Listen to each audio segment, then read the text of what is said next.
when you're ready. Cool. Well, thank you very much for setting this up and giving me the opportunity to come and tell you a little bit about how we are approaching, first of all, this specific sector, but tourism in general and the economy of the province from a government's point of view. So I'm going to try and make this as short as possible so we can get to the meat of this specific sector.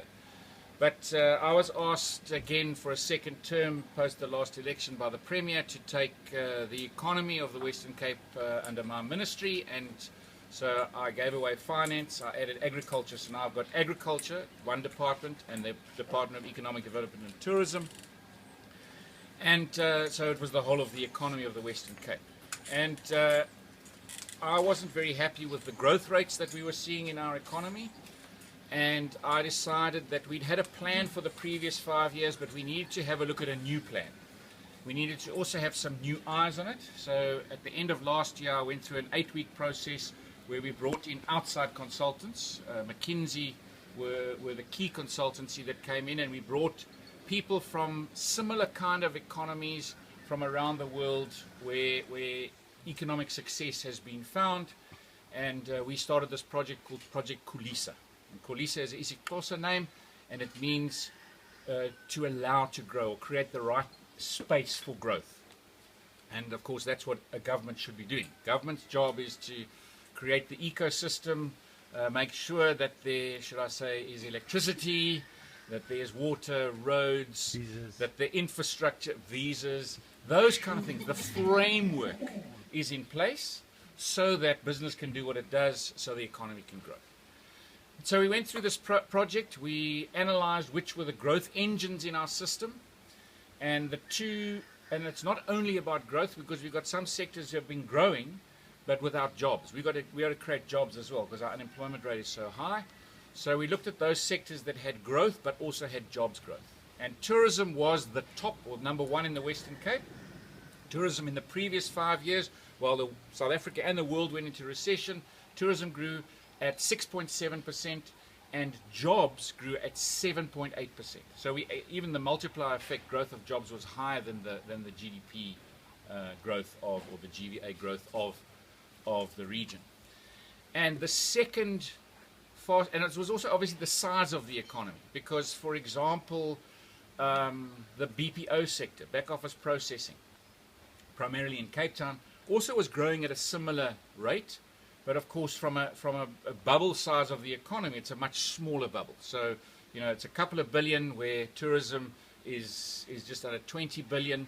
So it's a much bigger machine. And basically, the factor was you've got to find those engines in your economy, and we just got to rev them harder.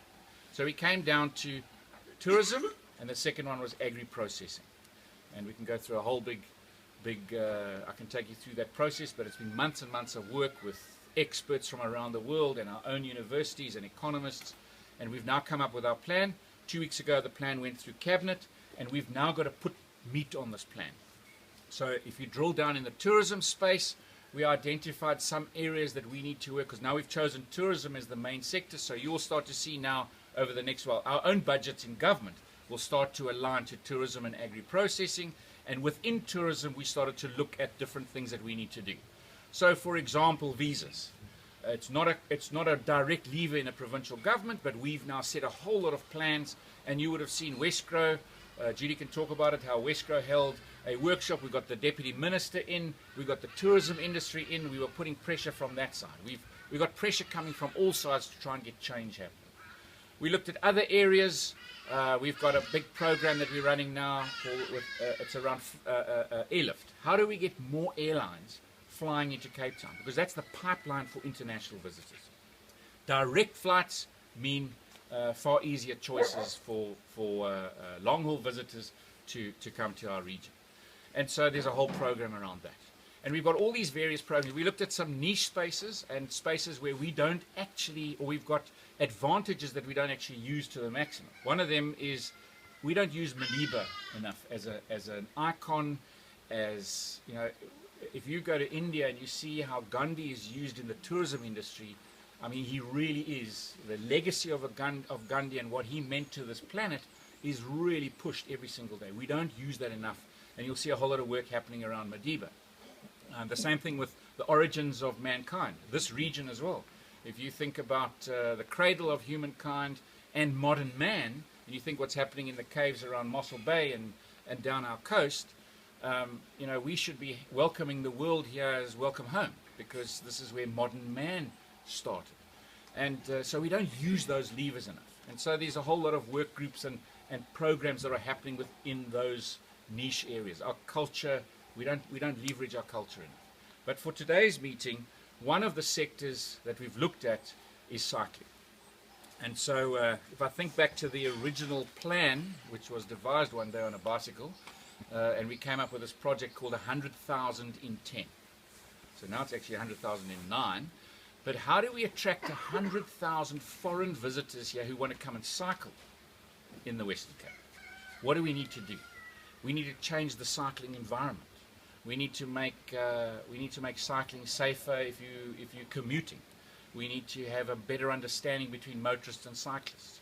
We need to develop the cycling economy. We need to develop events. At the moment, events in our province, we're busy mapping it exactly, but the estimation that events are worth around about 1.5 billion rand per year to the economy. This is cycling events.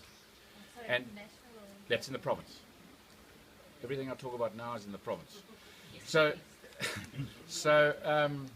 you know, we're busy mapping every one of those events. We're trying to find a common measuring system, so that, you know, whether you're measuring we've just had the numbers coming out of the Knysna Oyster Festival.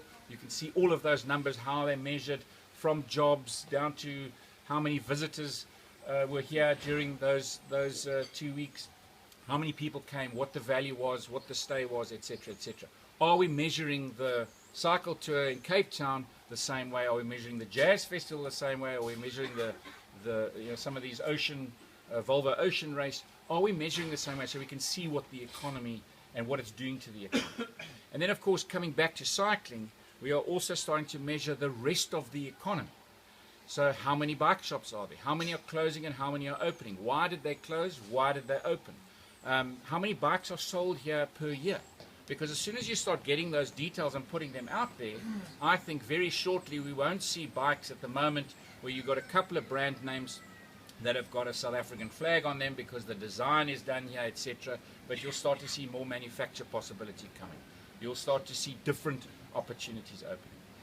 And then we come to, I think, what's happening here. And you have a look at these little pockets of excellence that are being developed around the province. You're seeing how cycling is seen within the economy and how people are making decisions. So how do we create a better environment that actually these decisions happen faster, that it actually allows that economy to rev and create opportunity for businesses to start? So one of the points is, how do we end up with a trail that becomes known globally, that you can actually cycle between Plettenberg Bay and Cape Town? So perhaps as we just heard now from Rob, how the wagons used to come past here, bikes are going to come past here, traveling between one space and another, or people will come to different places, like come here because of the attraction. And then how do we map that? How do we see what benefit it brings to the B&Bs, the restaurants, the hotels, the car hire companies? What opportunities are there when you make it public for new companies to open up? Perhaps bike hire companies. I mean, we're busy looking at what it costs to bring a bike in a box from some place in the world. How much does it cost to bring a bike with you? Now, do we go to the track of saying what we want to do, just like in many top surfing spots in the world, your board actually gets flown for free. How do we get your bike flown for free? Because it's adding to the attractiveness of bringing people into the region. You speak about trail building, and you see the excellent work and the thousands and thousands of man-hours that have gone into trail building. What opportunities are there for businesses? And this is perhaps where government can come in. So we're busy having a look at our EPWP funds. Now, this is a mechanism of government where you're putting some money in almost as a stipend per day, where some government money will be used, and people at the moment are using it on road building, not trail building, but how do we maybe leverage that towards trail building? But I'm not interested in the EPWP process that says what we'll do is for 3 months while this project's on, we'll give you so much a day to wave a flag to warn motorists. How do you take that person who you're busy working with to the next level? So in other words, your trail builders need to be able to, I think, do two things. One, ride a bike so that they can actually, and ride a bike well, so that they, on their trails they can actually start building trails. And as they get better, those trails will get better. But also, how do you create a space where, in actual fact, that money can be seed money to get businesses to start? So in other words, between Plettenberg Bay and Cape Town, maybe there's going to be 10 different small trail companies that landowners will use to build trails. There's some subsidy coming from a government, but over time, government subsidy will stop.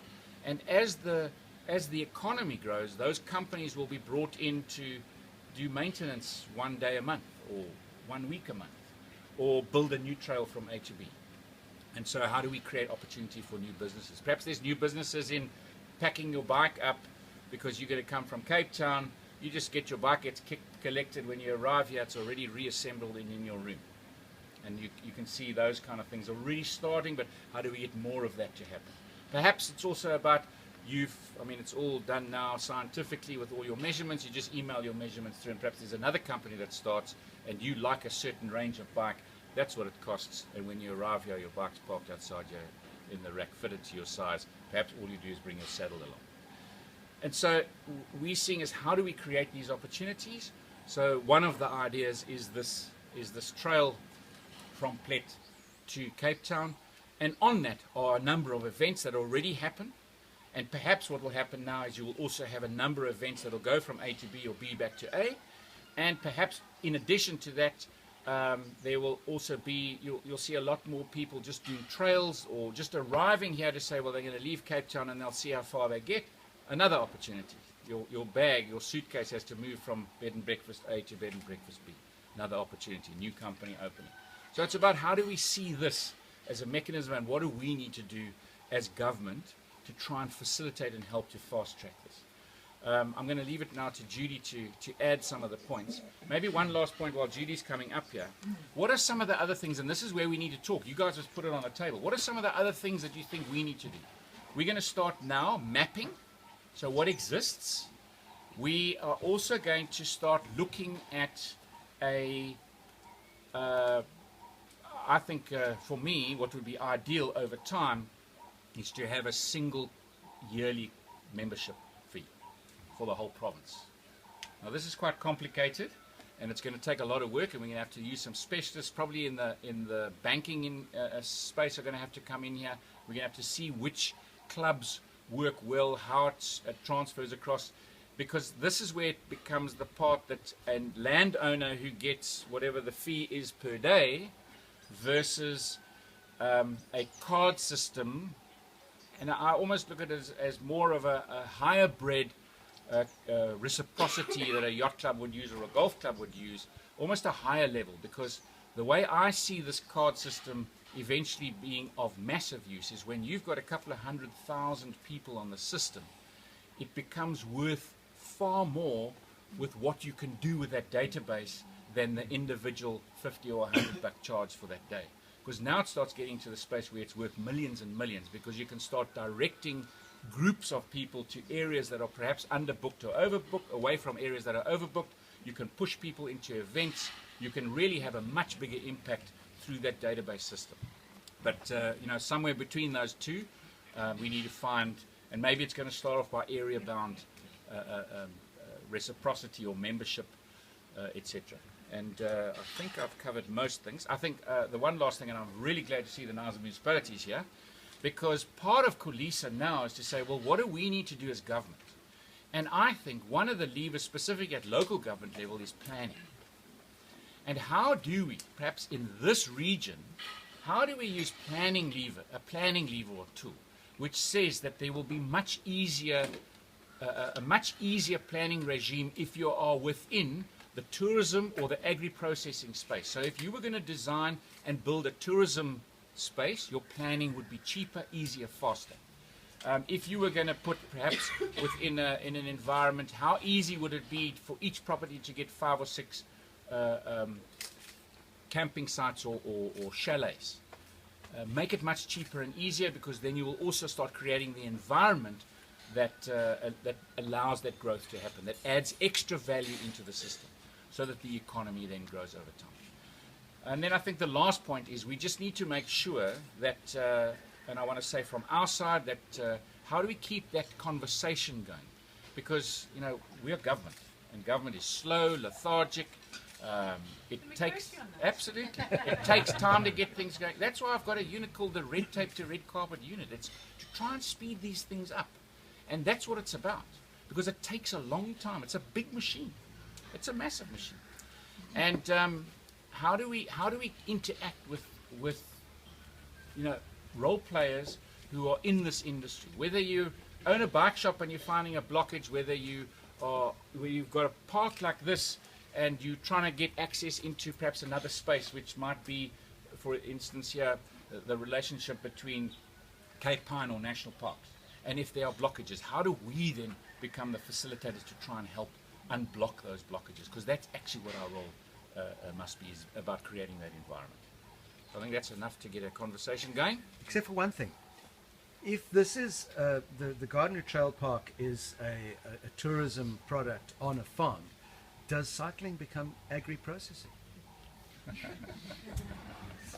No, but a whole lot of agri-processing happens to keep the cyclists going. But it's amazing, and you know, sometimes this argument between landowners, and it's interesting in Cape Town, where you see places like Merendal, who a few years ago, a wine farm with a restaurant that probably really only did anything on a Sunday lunch and sold a bit of wine. Suddenly now, because they've added cycling to their farming activity, it's changed the whole dynamic of that specific farm, but also all the farms in the region. So now suddenly there are 3 restaurants on the farm. There's a bike shop now that's opened on the farm. There's another bike shop that's opened just down the road on another farm just down, next door. It's nothing to have 1,000 people riding there on a Saturday morning or a Sunday morning. The night rides now, 600 people on a nice evening are doing a night ride. And it's quite amazing how cycling has changed the economics. And what's happening is these farms are joining each other, and then there's always one farm that hasn't joined in. And then slowly but surely, when they start to see the economy changing, they are also saying, well, let's talk about it. And you're now starting to see all of these linkages happening. And I think in the beginning, people see it as a security risk. But I think Rob said it, the more people around, it actually becomes your security as well. It becomes your eyes and ears. But then, of course, there's also the other side of it. And I don't know if I was reading one of the magazines that aren't here today this morning, and I was seeing there's a bit of a fight going on in that magazine around what the users of Table Mountain. And some cyclists are using hiking trails which says no cycling, and they're just using it. And the message is as well, you know, landowners are not going to be opening up like this if we as cyclists don't also behave in a different way. We've got to value what's being put out there for us, and we've got to help each other. Sometimes, you know, there are a couple of us that don't obey the rules, whether we're on the road, and I know sometimes I've got to shout at people when I'm stopped at a traffic light and someone decides just to ride through, and I think the same thing applies to these kind of trails. You know, when there's a board there that says trail under construction or wash away, please don't use this road, don't use it. Let's also respect the land and the space that we're using, because if we don't respect it, it's going to detract from what we're trying to achieve over time.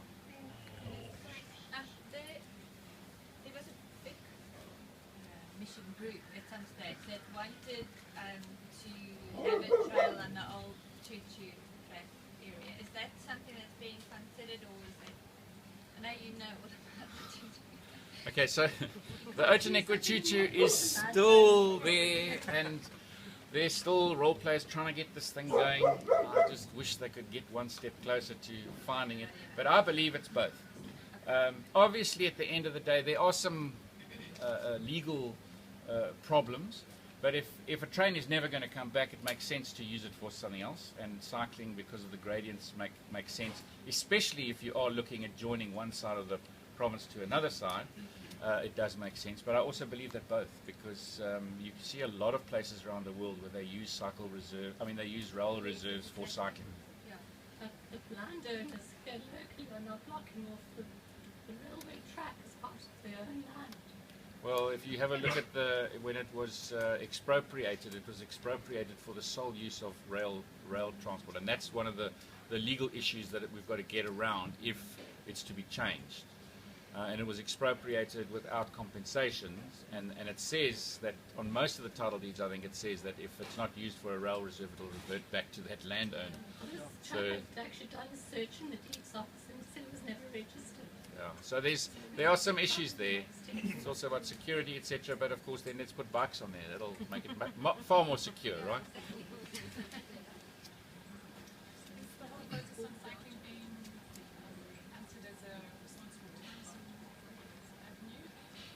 Well, it's linked to a lot of things. So, I mean, there's modal shift, and especially in the city of Cape Town, a lot of pressure on modal shift. We've got to get people out of cars, and in a city, how do you get people out of cars onto public transport and onto bicycles? So that's one space. I can't do that. I'm not transport. I'm the economy. So I see it as an economic engine room. It's actually quite interesting to see. There's a development where they have asked, the ROD was to put a golf course in, and they went back to the province and said, can we change that ROD and remove the golf course? We want the rest of this development to continue, and where there was a golf course, we'll put bike trails in. So that's a whole different concept. And I believe, I heard somewhere, somebody said that Fancourt had actually asked some trail builders to come and give them some ideas of putting some trails around that golf course, because I think so many people are arriving at a place like Fancourt and saying, what else can we do here? Where can we ride our bikes? We don't actually play golf. And, it is the fastest growing sport, so, people will find ways in which they can keep their customers happy.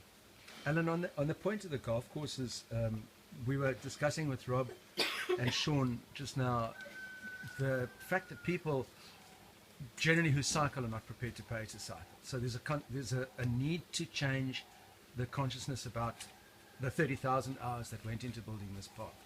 And my question to them, and I still can't get an answer, and I don't expect to get it from them, but from a tourism perspective, why will people pay 700 Rand to play a round of golf in funny clothes, but they won't pay for 100 Rand to spend a day cycling? Bicycle in funny clothes. In funny clothes, yeah. No, but they're not as funny.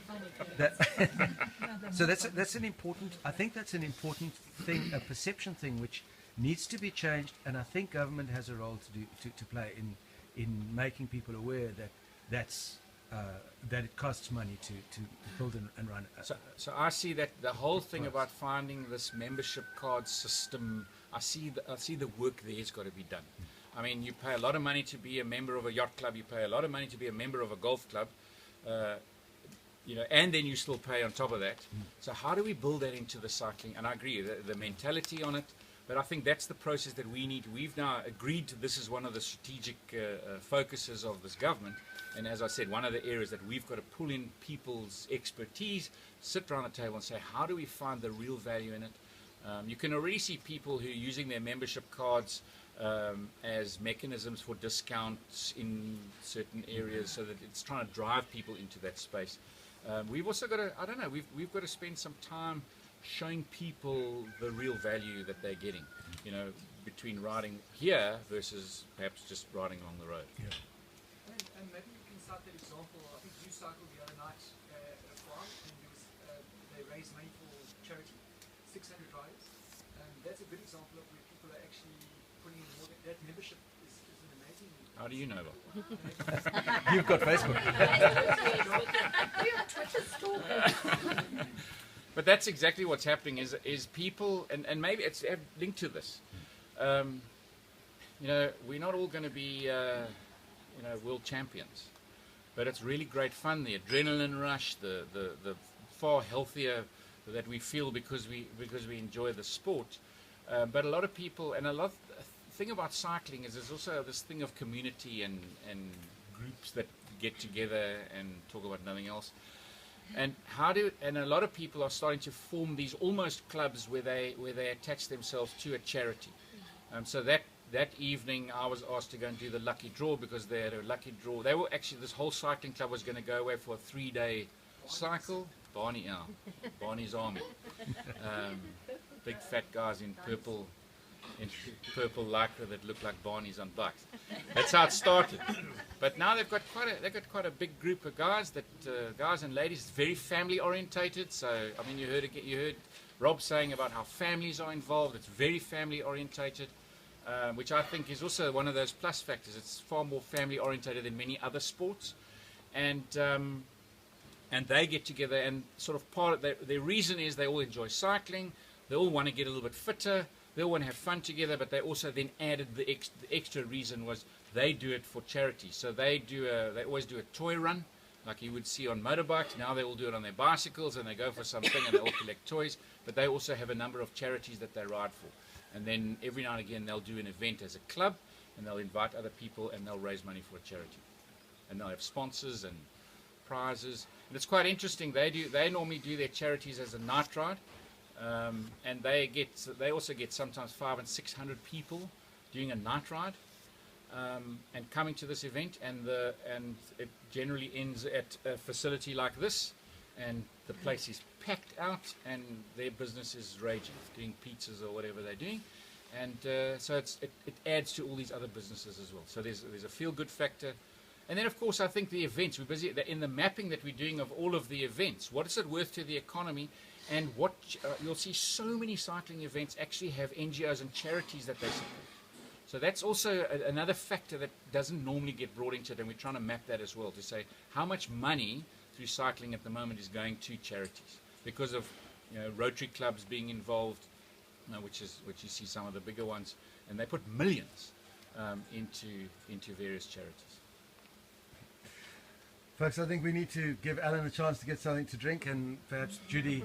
Alan, thank you very much for joining us today. Folks, Judy Lane from Westgrow. Thanks, Judy. Perfect. So, hi, good morning.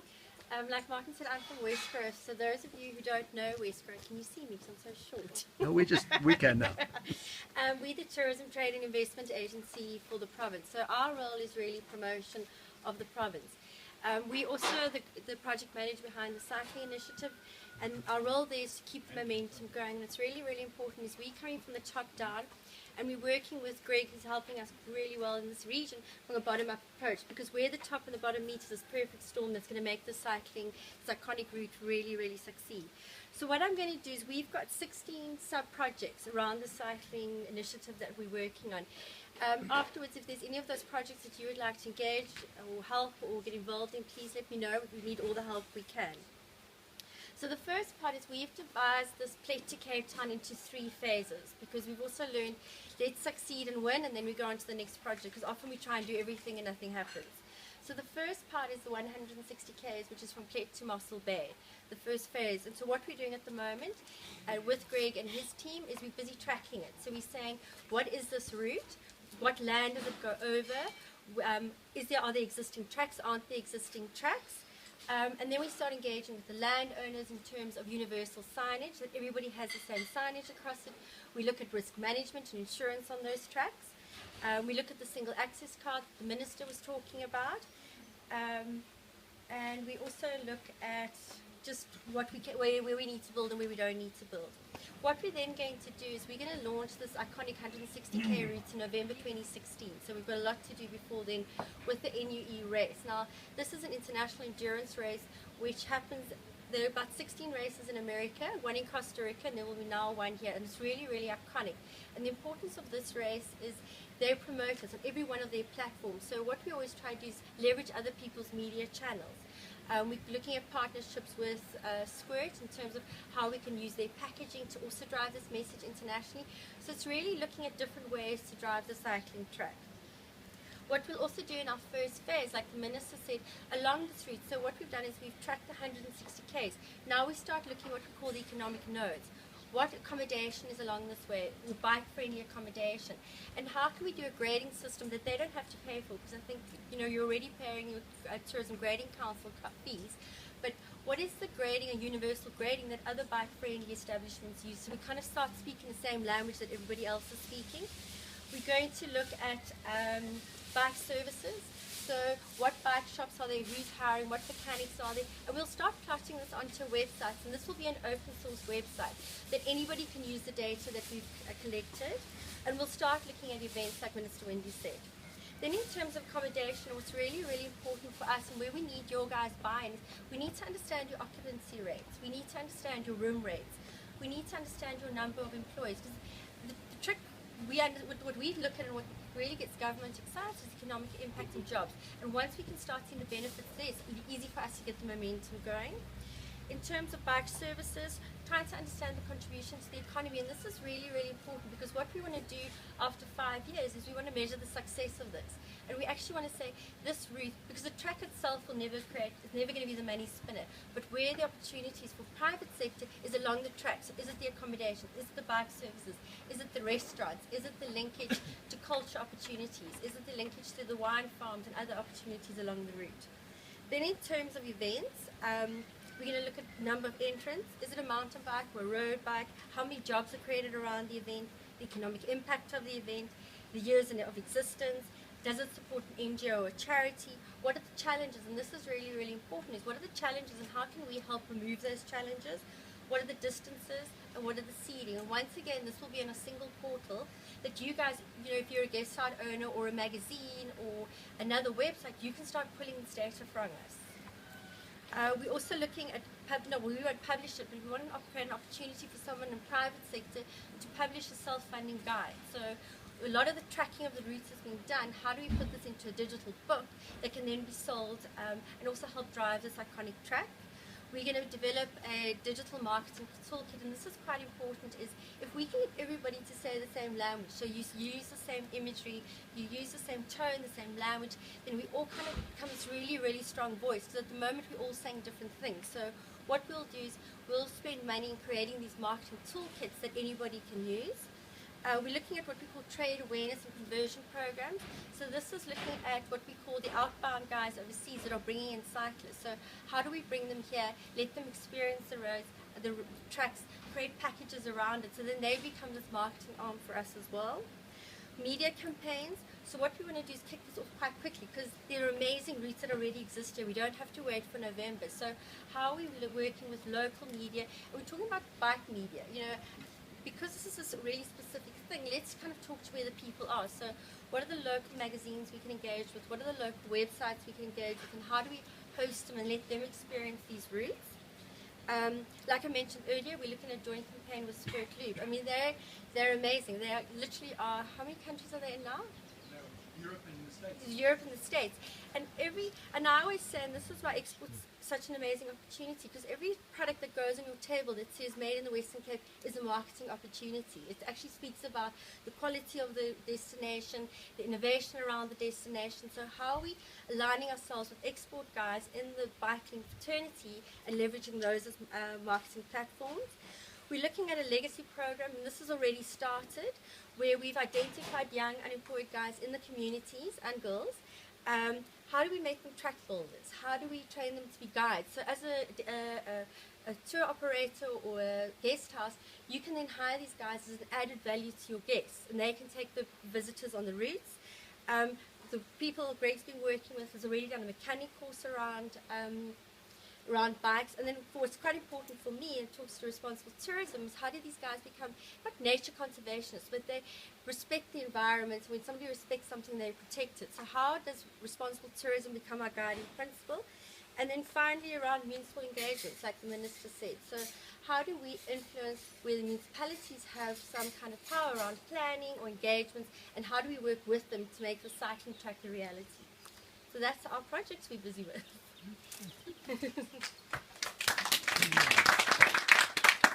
Any questions for Can I ask what endurance race was that? The NUE. NUE. Yeah. Thank you. So what is the banner that this project is for? We want to be the trail capital of Africa, the cycling capital of Africa. So we just like the iconic route, really. We haven't come up with the name quite yet around our campaign. Okay, so we don't have names. So if we're tweeting about it, we can't name it yet. I think you could just call it the iconic Cape to Cape route. It's sort of being dubbed at the moment CX to CA. Yeah. Judy, thank you very much. Do anybody else have questions for Judy? Sorry, it's quite a lot to take in, but I'll say no. If you could just photostat your notes and send them to I will me, do it'd be that. very helpful. Oh, sorry. In fact, I think I've put the, we've got your PDF, your presentation. Yeah. So can I put that on SlideShare and share it with the Absolutely, and I'll update it with Okay. this, yeah. folks? I'm going to ask Greg Vogt to propose a vote of thanks to our hosts and our guests. I just want to make one point and thank Greg for bringing Sean Badenhorst here from Tread Magazine. Did I get it right at last? Bringing him down from Joburg, bringing the big guns in to play with us in the Garden Route Media Forum. Greg, thanks very much. Thank you, Martin. Thank you to you and your group for inviting us down. And wherever the word Greg is mentioned, please hear or quote Knysna Partners. I certainly didn't pay for it out of my own pocket.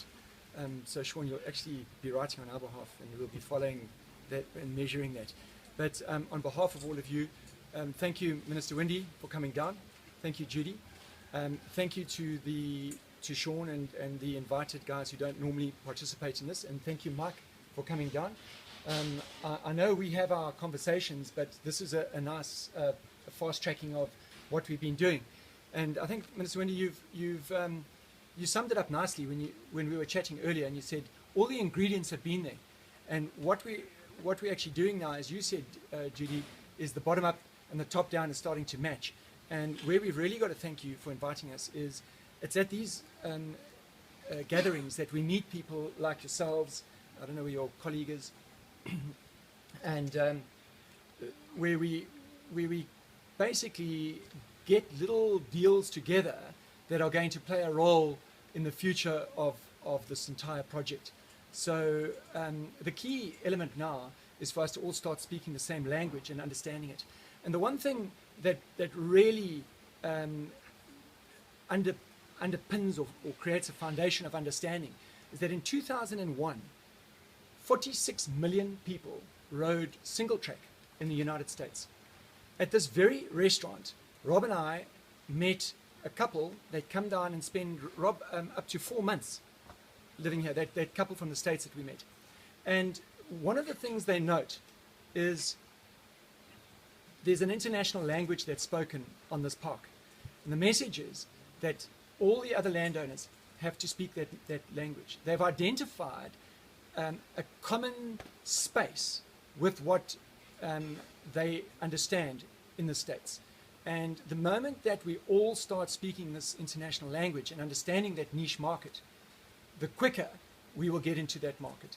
And the fact that we've got partners like Squirt Lube, there's the Squirt Lube little wash bike thing there, and they at all the major biking events, they are there. And who do they use? They use these development guys that belong to clubs and development little organizations, and those are the guys that we look to playing a role in the Tour de Lentes and the cycling the tours as such. But thank you, Martin. It's been a great opportunity.